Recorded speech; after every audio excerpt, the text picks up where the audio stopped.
Hello everyone, I'm Chester44 and welcome to this Let's Play of Blades of Avernum. Last episode, well, we're back down in the homeland of the Sliffs. We were that party. We've always been that party. Now, I think we need to change how things happen. You try to speak to the Sliffs in front of you, but can't. You know somehow that you didn't speak to them in the past, so you can't speak to them now. The city is eerily empty. There is almost no one here except a few guards that you can see around the walls. It is almost as though Danatha has been evacuated in advance, but that is impossible.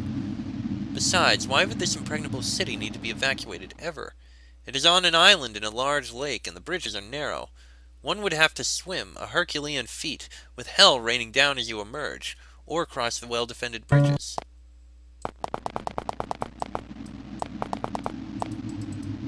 The repository. The doors of the city are locked securely. You can't get in anywhere.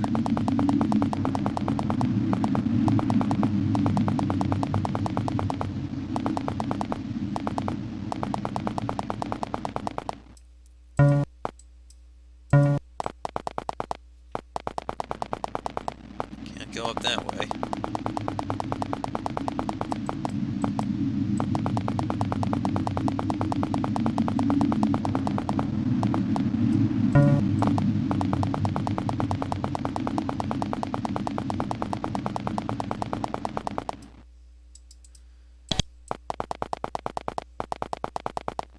Or up that way.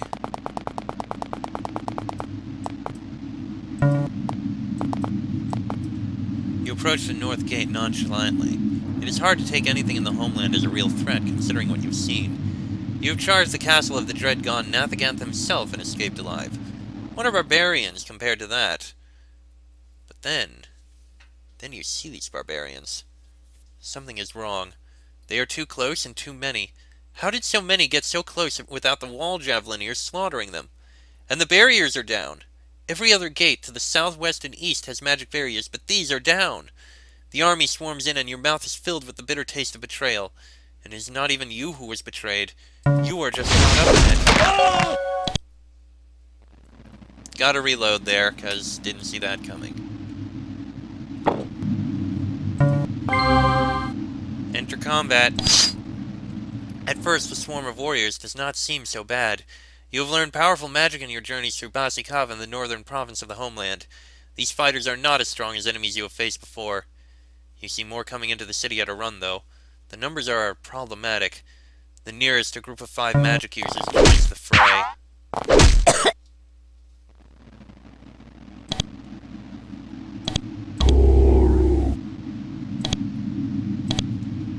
What would you like to do? Request blessing. Major blessing!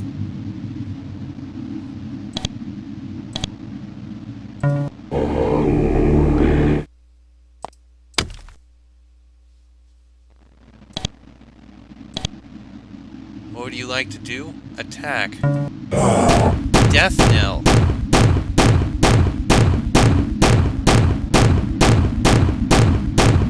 That's hurting everyone.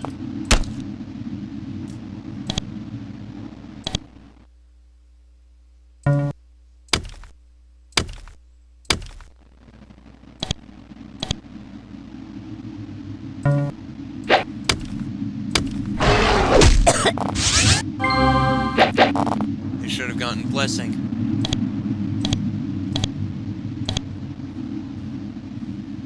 Mass healing. Attack. Mass filth. We're able to take out everyone this way. Recall soul. You summon a divine shade. This is amazing.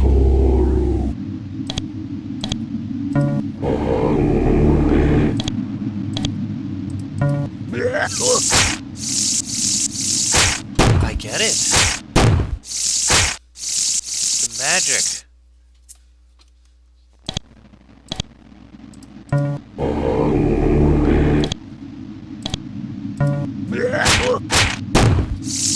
This is the magic from those books we managed to get, that we got throughout here.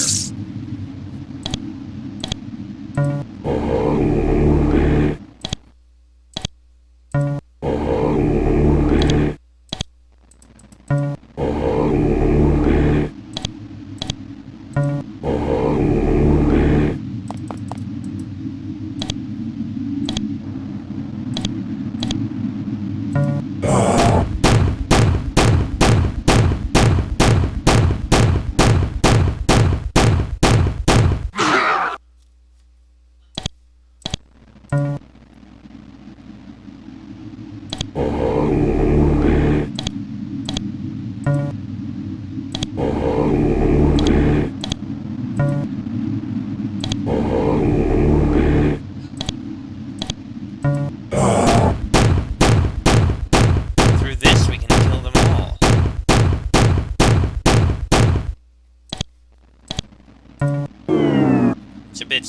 It's a bit spammy, but it works.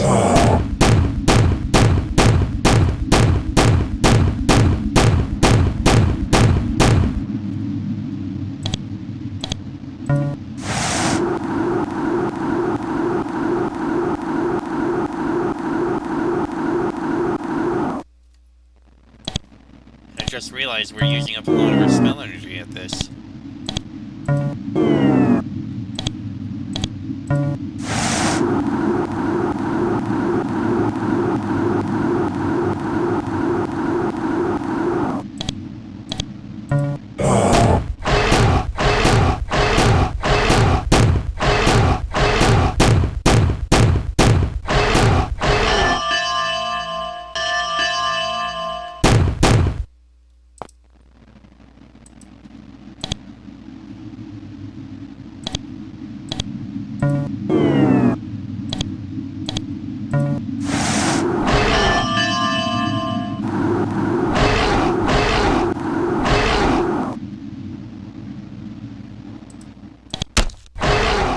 Finally, some of the guards in Danitha come down from the city walls and assist you.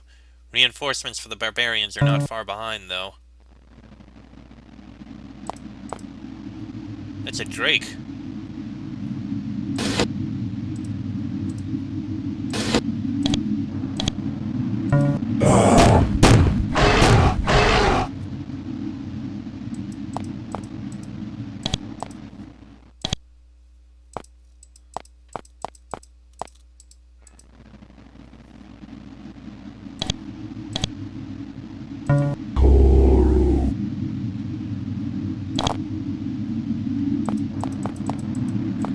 Oh, that is a Drake Lord we summoned.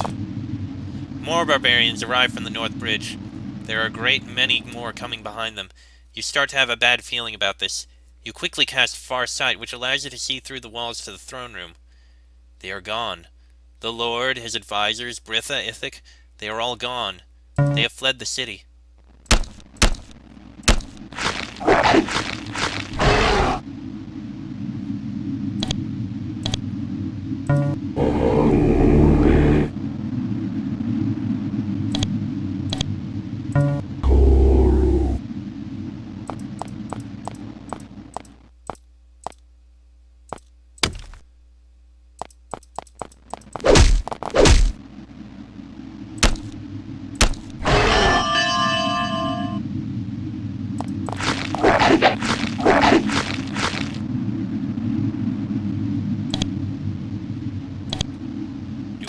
Anything? We do, still, but not much. We don't have any potions or anything like that. You begin to retreat far from the battle, but you stop. You cannot go this way, because you did not go this way. You stayed by the gate and fought.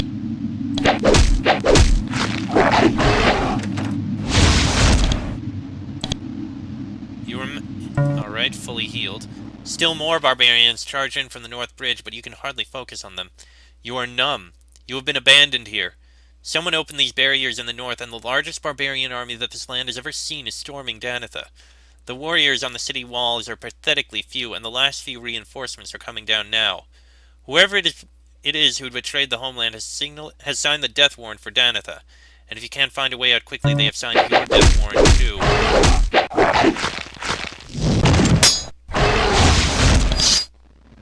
last set of reinforcements from the walls arrives. They fight grimly, as if knowing that they are going to die. There is nowhere to go. However the others got out, these soldiers are not leaving that way.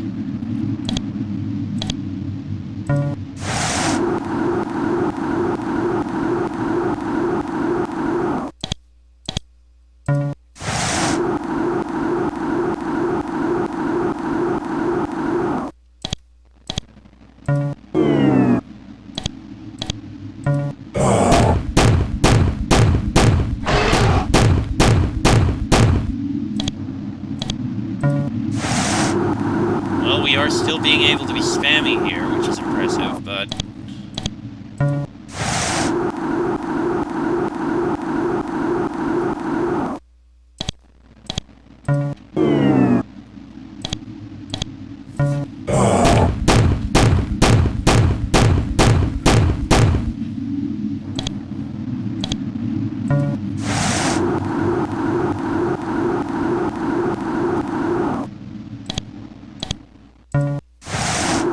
I doubt it was expected that this would be able to be so spammy and work out this way.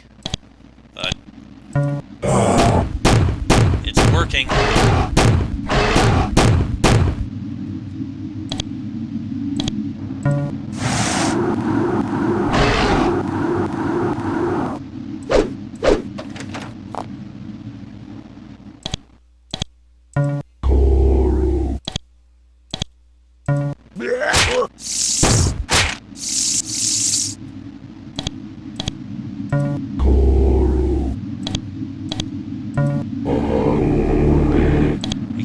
Recall soul summoned to Hakai.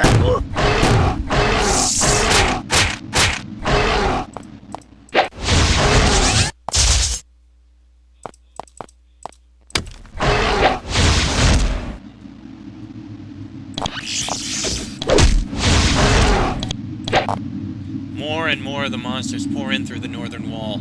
You look around desperately, but there is nowhere to go. You cannot see a way to get out of the city, this death trap. You can fight and you can hold for a long time, but your energy reserves will eventually deplete. And their numbers will never deplete. There are too many of them.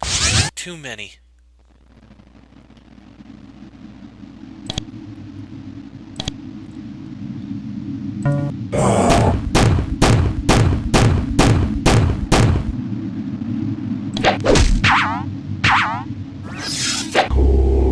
How do we get out of this?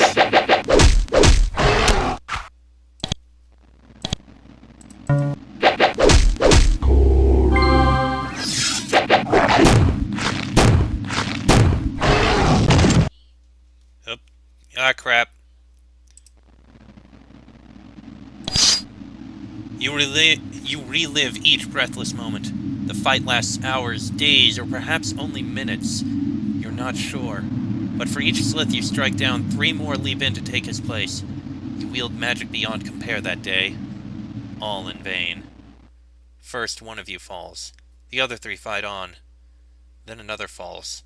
The 2 of you who remain try to break from the combat, try to search the walls, perhaps to jump off into the moat and swim across, but the stairs lead to narrow passages with slits. There is no way out. Another one of you falls in the walls, leaving one to run, frantically hoping to get out, to resurrect the others, to warn the expedition.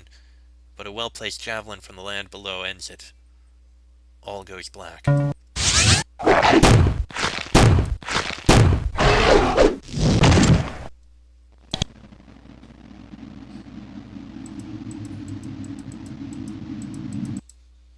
Your eyes snap back open.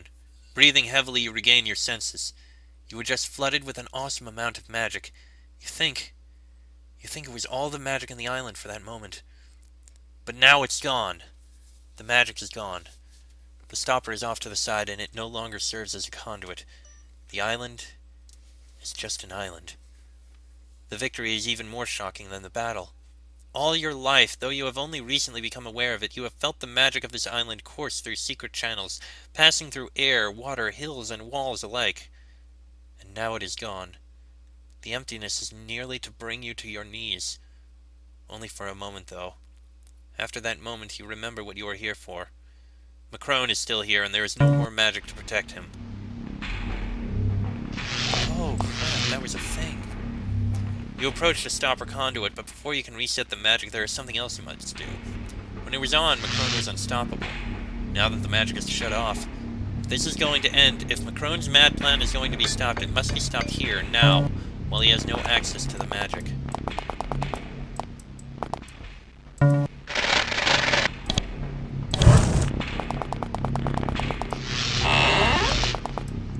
Macron's voice whispers from around the corner as you approach. What? What did you do? I shut off the magic. You have nothing to protect you anymore. This is the end, Macron. Yes. Yes, I can see it now. Macron's voice is strangely calm. The end, indeed. Tell me, did you see anything when you shut off the magic? We saw Danitha. We know who we were. Danitha. Then you saw the hopeless battle, the barbarian army, the shattering of one of the last strongholds of the Empire of Cathus. You remember now, is that right? Yes, but there's something we don't understand. You can't help yourself. Macron seems to understand this. Macron knew this whole time. He mentioned a time when you last wore flesh. He has known about this all along. Perhaps he has more answers. Yes? What is it you wish to know? How did we get here? We were in the homeland, the expedition, and then we were here. You can see Macron weighing what you have asked, considering how to say to you what he desires to say. Slowly, resolution comes over his face, and he looks you straight in the eyes. You died, Macron says, calmly as anything, though the words hit you harder than any blow in combat. You fought the barbarians as valiantly as ones as outnumbered as you could, but you were overwhelmed. You died and your spirits came here. How is that possible? Do you not understand yet? Do you not see? This island is the afterlife. This island is where you go when you die. This island is hell. Hell? But how did you, as Richie, come from here? Were you dead before you joined the expedition? No, Macron says wearily. I am very much still alive. This is your afterlife, but it is my past. When we die, we migrate through realities. Your next life happened to be here, where my current life is. I could discuss metaphysics with you all day, but I think that is not why you are still seeking me. No. No, it is not. Macron says nothing.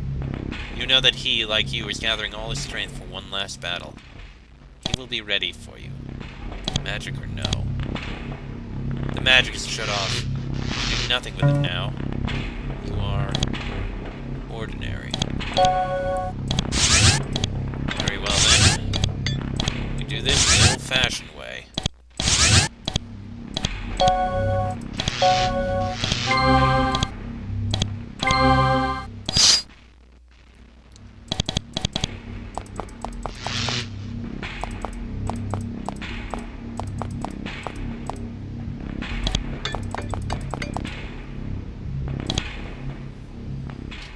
Alright.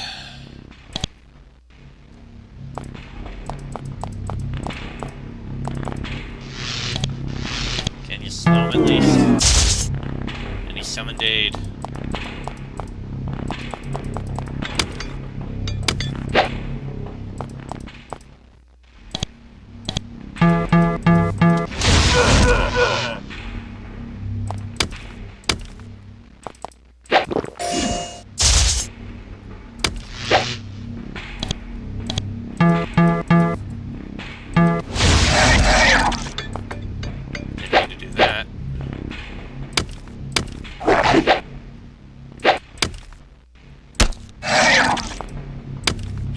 On him.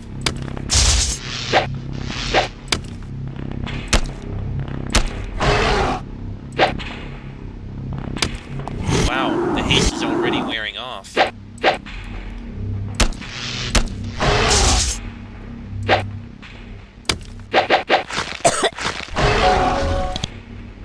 Well, I need to reload. Oh crap, when did we last save? Okay, finally made it back to where I was. And it's time to do this.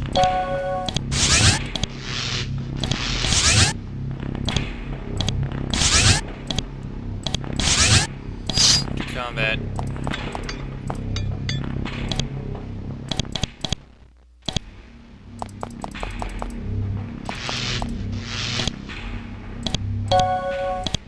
Alright.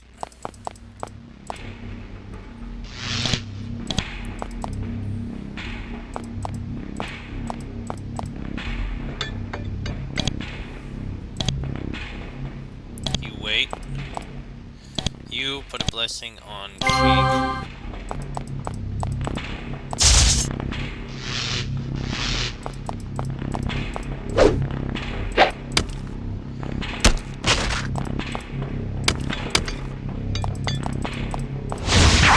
That's not pleasant. But we are doing a number of them at least. This time we are actually going to succeed. I think. You strike the killing blow, and Macron looks you straight in the eyes. "Thank you, my friends," he says. "I have been trying to die for so many years that I cannot remember wanting anything else. If I die, and if Sathos has mercy on me, maybe I will see her again. If not, maybe I will be reborn into a form that does not remember her." He collapses. "Either way, my pain is over. My condolences that you died before you could see the end of the expedition. It was glorious, it was... it was... it was... fitting," he says, and with that he expires. Macron, the man you were sent to neutralize, the man you were sent to kill, the man you knew on your long journey to the Slith homeland, is now dead. Now it is safe to turn the magic on again. Well, we just need to survive through this.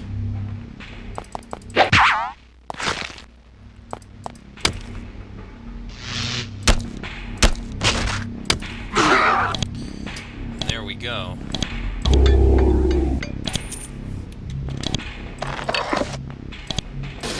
Oh goody, a shield ring. How handy at the end of our mission. Just replace this item.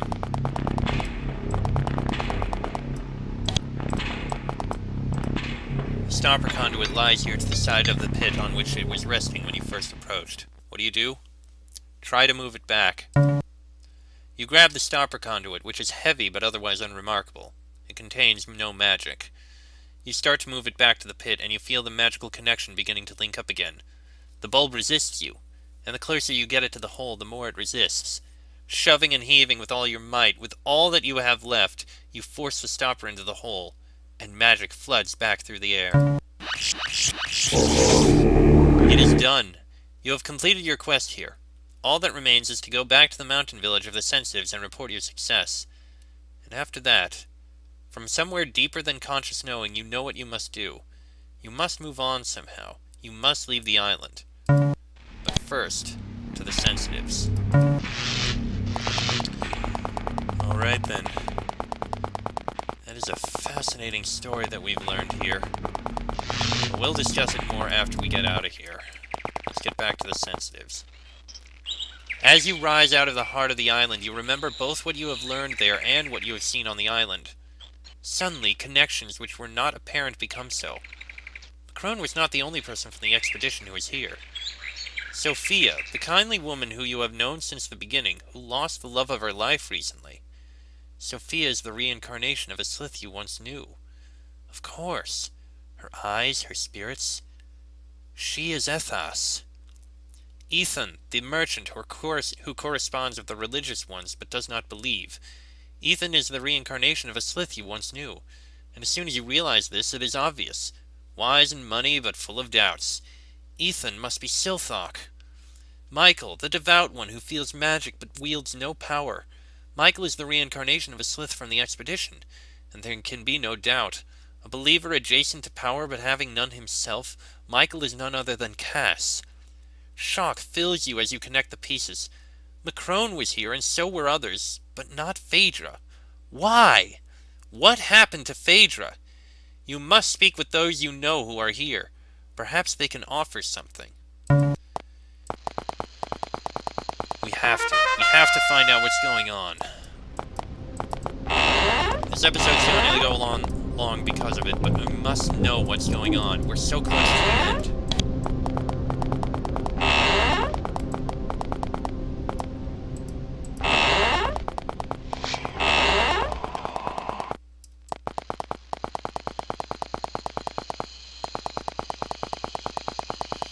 Let's move.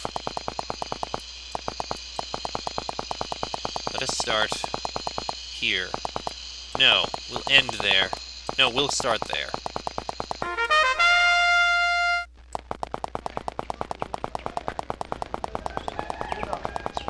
First things first, I suppose you can report in.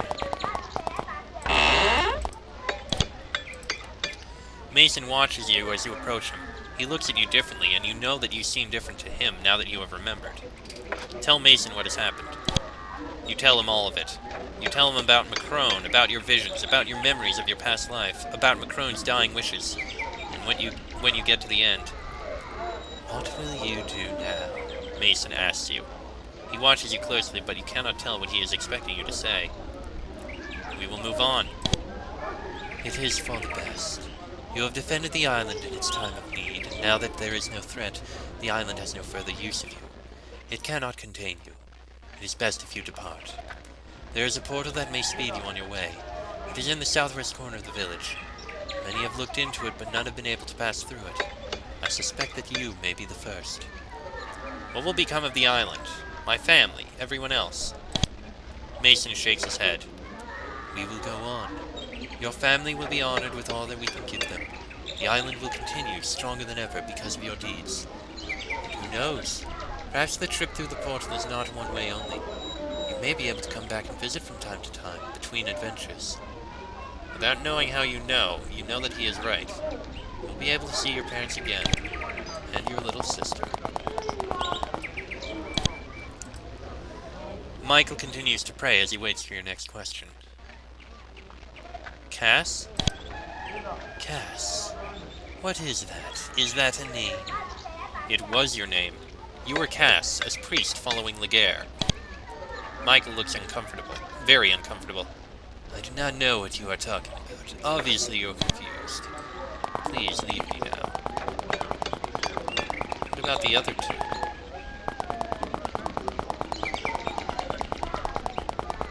We must speak with them. And then we will leave.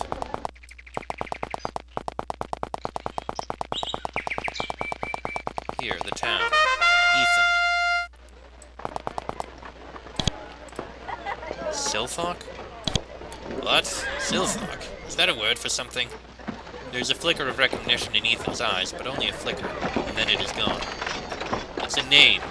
You were Silthok. You were a quartermaster. Ethan looks uncomfortable, but you cannot tell if it is because he remembers something that he would rather not, or because he thinks you are babbling nonsense. I do not know what you are referring.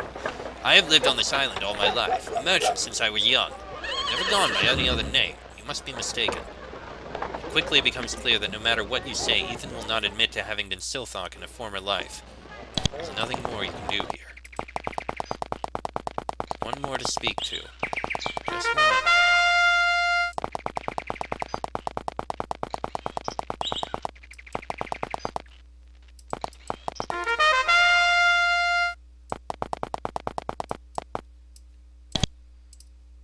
Ethos?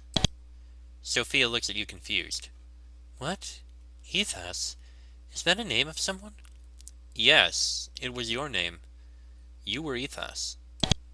A hint of recognition appears in Sophia's eyes, but no more than a hint, and only for a moment. I don't know what you're talking about. I have never been called anything but Sophia. That's not true. You were Ethos. You loved Laguerre. At the name Laguerre, Sophia's eyes glaze over entirely. She looks at, as you imagine that you must have looked when you remembered, at the heart of the island. She is remembering her life before this life. Minutes pass. She remains lost in the past. Then finally she returns. You! She says, recognizing you from the expedition for the first time. You are here! You were always here. The dissonance of it washes over her. She knew you from the island, but she also knew you from before, and they are both you. Finally, she says, How did you remember? Tell the story. Macron was here, and he lost Phaedra.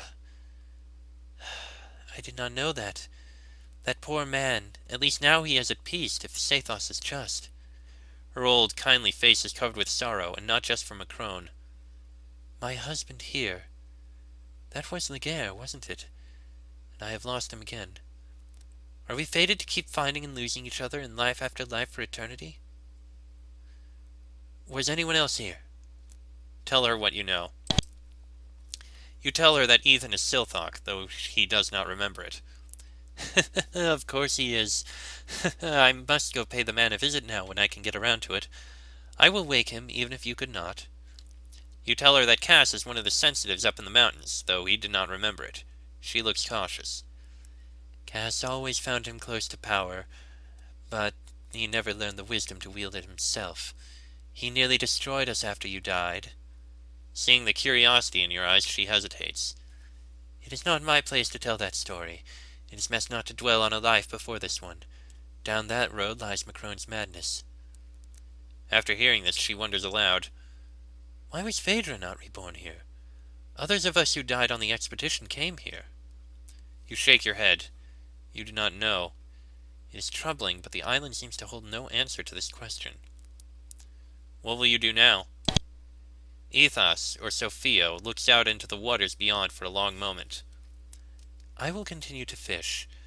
I will stay here for some time. I must visit Ethan when I can and speak to him. He never had the faith of the others, and he did nearly turn to the expedition on himself, on Phaedra in the lava ocean, but I doubted at first too, and he proved himself in the end. She falls silent for a contemplative moment, remembering. You notice that she does not say that she will visit Cass. Before you can ask why, she continues. Yes, I will remain. What will you do? We will move on. She looks sad, but she nods. Farewell, my friends. It was always an honor to know you. I am sorry that you never got to see the homeland. It was beautiful. She smiles her kindly, sad smile. I wish you well on your journeys, always and forever. Fare thee well. Well, all that's left now is to go through the portal and leave this place.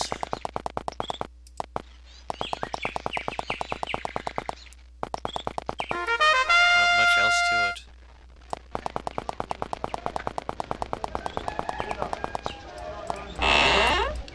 The portal shows fragments of images of distant lands. The images race across his face and then disappear, shimmering for a brief moment and then gone. They do not last long enough for you to make out exactly what they show. If you're ready to move on, this is how you may do so. Do you enter the portal? Yes. As you depart this world, you murmur a quiet prayer to any god who will listen, especially the ones you've met, for the soul of one man, your little brother, great journalist, and so many other things in his life. Richard White. The end. No, I don't need to save this time. And that was the story of the magic. That was amazing. It was very interesting throughout the whole thing, and finding out the actual result of all this. This is, in a way, a hint of what is to come in Homeland.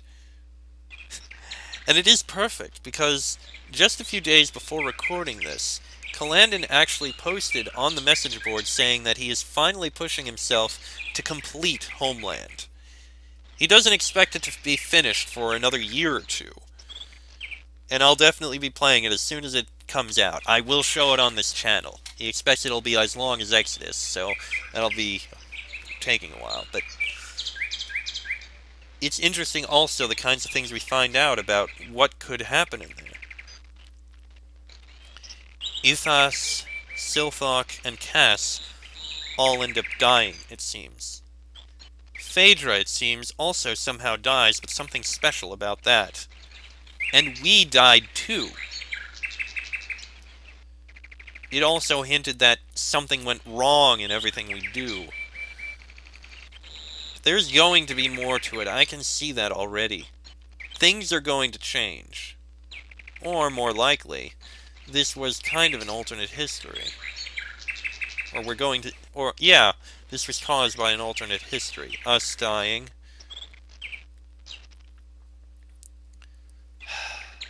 I wonder what the end result of all this is. I do wonder what's going to happen with all this. How things change and what stays the same. Will Phaedra still die? Will Ithas, Cass, and Silthok still die?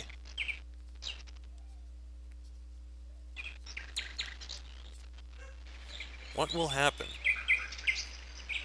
And what have we learned? What will we learn in the homeland? That said, the story of this island, the magic, the fact we were in our own hell, which hell is basically endlessly traveling throughout worlds. I don't see that as that much of a hell.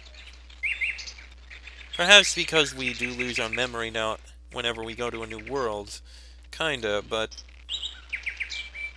Traveling through worlds. From world to world, universe to universe, reality to reality. I'm a lover of mist. I consider that closer to a heaven. That said, there is one other story that Calandon did, and it uses a prefab party. I'm guessing we'll probably, I guess maybe I'll take a look at it next, just so I can finish off Calandon's stuff, and then we'll move on to other creators and other stories. But I will say this, Calandon, despite the frustrations I had in the first two games, and frustration in this one... Well, the last one didn't really have any frustrations, because there wasn't really any combat, but it was entertaining. I will say this, Calandon, you're a good writer. You keep things interesting, you keep me wanting to come back to find out more, you are good at that. You got a future in that, I want to say that much. You got a future in writing. But, next episode, we'll look at the last one he's done, which I think he actually did possibly between Basikava and Exodus. I may be wrong there. But that'll be in the next episode, so until then, I'm Chester44, that is Fox, Sheik, Bonnie, and Draco. This has been a Blades of Avernum Let's Play, and I shall see you all next time.